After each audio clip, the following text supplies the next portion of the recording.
Yo, Jenny Gang, what it do?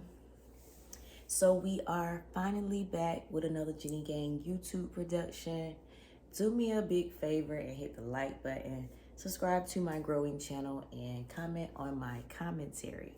So I've been on my true crime-ish, not even gonna lie.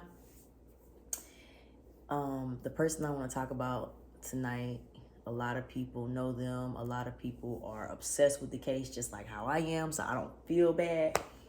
But let's talk about Alex Murdaugh. Yes, Alex Murdaugh, the lawyer from, I can't get a clear city on this family, but I want to say Columbia, Charleston, somewhere up in that area. But him and his family are one of those prestigious families who have been practicing law and being in control of things like that for years and years and years. The grandfather, the son, the guy I'm talking about, Alex or whatever.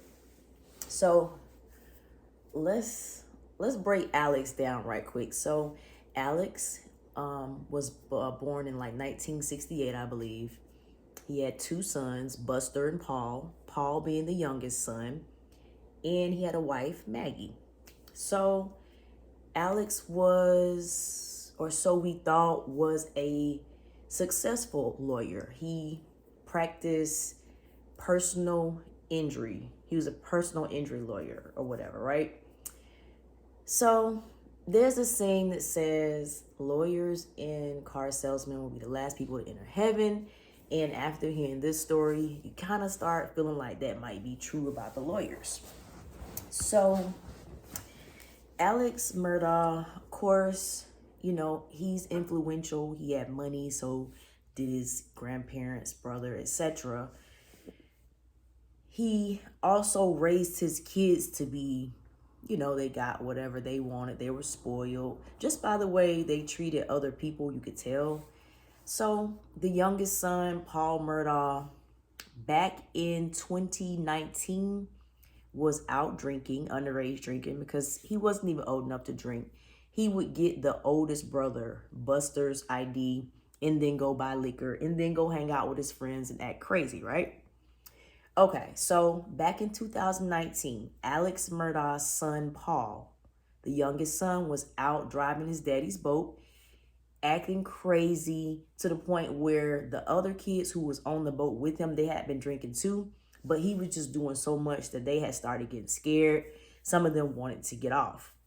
So it's like 4 or 5 kids. And I say kids because they were under 21. So next thing you know, the worst thing that could have happened.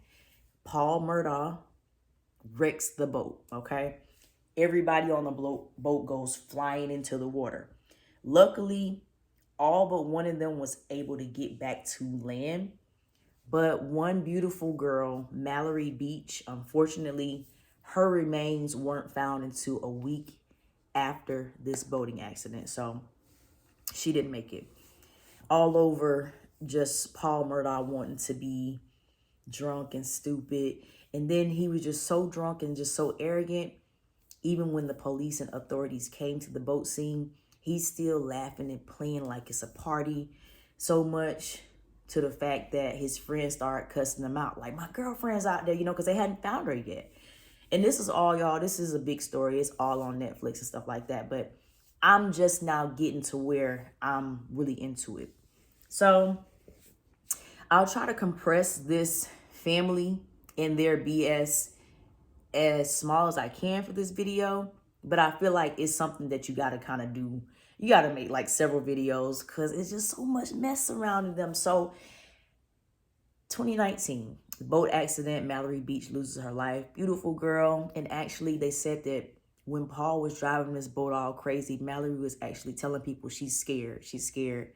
That makes the case even more sad. So Alex Murdaugh, he does what rich daddy does, especially a rich daddy that's a lawyer. He comes to the accident with the other victims who were on the boat and start trying to tell everybody that such and such was driving, that Paul wasn't driving. So he's trying to do 2 things. 1, trying to keep that Murdaugh name out of a negative light. But 2, Y'all know when someone's supposed to be rich, as soon as they do something wrong, or one of their kids do something wrong, or their spouse do something wrong, the first thing people want to do is try to sue them for their money, which is what Alex actually does to other people for a living. So he's trying to get the kids to say Paul wasn't driving. But the kids weren't going for that. Somebody's missing. Somebody ended up passing away. And you want us to go in there and lie for you so we can keep your name clean? Like, nah. And the son who caused the accident, from my understanding, he didn't even apologize. And all of this, you guys, is alleged, okay? Everything I'm saying is just for entertainment purposes only. It's not to diminish anyone's character. I'm simply giving my opinion and explaining some things that are actually on record, okay? So, boom. Boating accident 2019.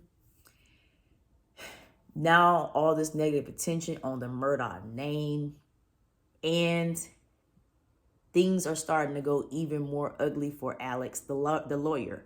So they discovered he had stolen over $2 million from his firm and clients. So this is what Alex would do. He would, let's say for instance, you got in a wreck or whatever, you were due $4 million from your settlement. Well, Alex wouldn't tell you, like, he'll give you $1 million, keep $2 million, get his firm $1 million, like kind of like that. Like he'll take your settlement money, and you know, because he's getting paid a whole lot from settlements already. He was just being greedy. They say he had some of the biggest cases. He's always busy. Because remember, the Murdaugh name has been in the judicial system for years and years and years. So people were happy to work with them and let him take their case. But he would just steady stealing the money. Then didn't even know how to keep the money. He was always going broke. Alex had some of the best friends. He got friends he called and borrowed $200K from. You know what I'm saying? Things like that. But he started getting found out. You know, after the boating wreck or whatever, things start getting uncovered for Alex. Now, life is different for Alex. Life ain't so peachy anymore. His family name getting jacked up. He broke. Now people know he done stole from him. It was just a whole lot for a spoiled little rich man as himself. So, fast forward to June 2021. Alex Murdaugh calls 911 and says he's found his wife, Maggie, and the youngest son, Paul. He's found them. They're unalive. They are bleeding. You know, they got wounds. You know, he's all distraught or whatever. Usually when things like that happen, you start from the inside out with your investigation, right? So, of course, they had to question Alex, you know, find out where he was, what he was doing. Where was the older brother at? The other older brother was like over an hour away, I believe, with his girlfriend somewhere. Excuse me. So when they started asking Alex certain things, it seemed like he was too eager to give a motive for what happened to his son and his wife, right? On the 911 call, he's like, yeah, people been threatening my son about this boat accident that he had. I think they finally came, you know, and took care of him or whatever. You know, it's terrible. So, Alex, when you're a lawyer, you probably like to talk. You like to argue. You don't mind attention, right? But Alex is just talking too much, giving away the fact that he really wasn't that innocent, right? So the family had a house, but they also had like where you could go down the driveway, like a long driveway, to a kennel, like a separate part from their house where they keep dogs and I guess chickens and things like that. Well, Alex said the night that his wife and Paul were taken away, he said he wasn't nowhere near the kennel, right? He's telling them, yeah, I want to go see my sick mother or father at this time, blah, blah, blah, you know. And what happened was, his story already wasn't making sense.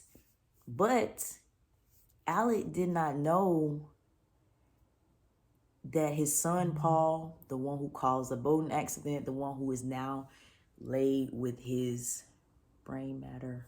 Yeah, it is crazy. The story is crazy, y'all. He did not know that his son had made a Snapchat video earlier that night at the kennel. And guess whose voice is in the background of the kennel? Alex Murdaugh. But Alex Murdaugh done told these folks several times, oh yeah, I didn't even go to the kennel today. I went to see my mama or whatever. So now if he's innocent, why would he lie about going to the kennel? Like, what he got to hide? Right? So his son ended up speaking from the grave, literally. So, y'all, his story just started crumbling.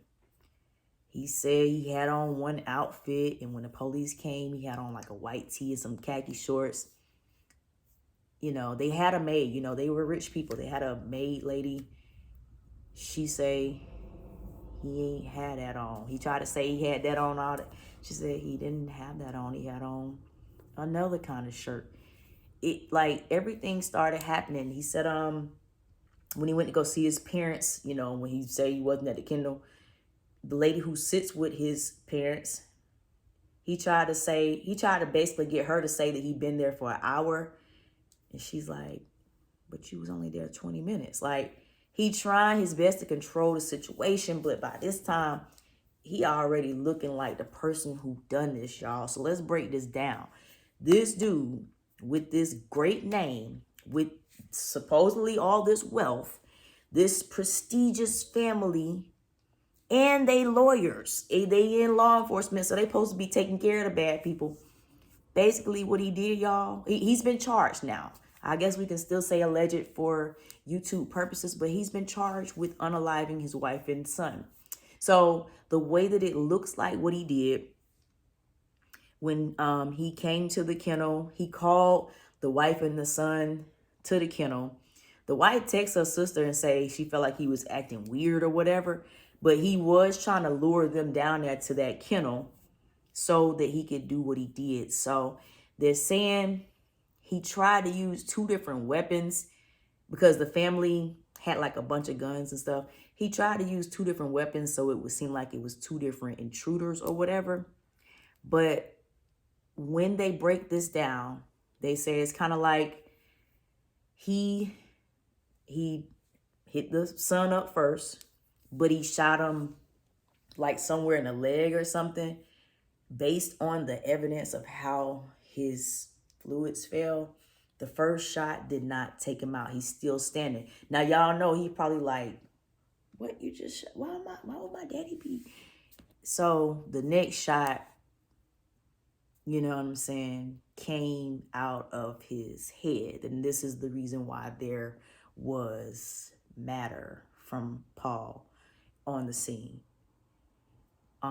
So what it looks like, nobody was there but these three and the dog. So we're listening to people put this together who have been to school for forensics and things like that. So what it looks like is that Maggie was probably on her phone. She heard the shot.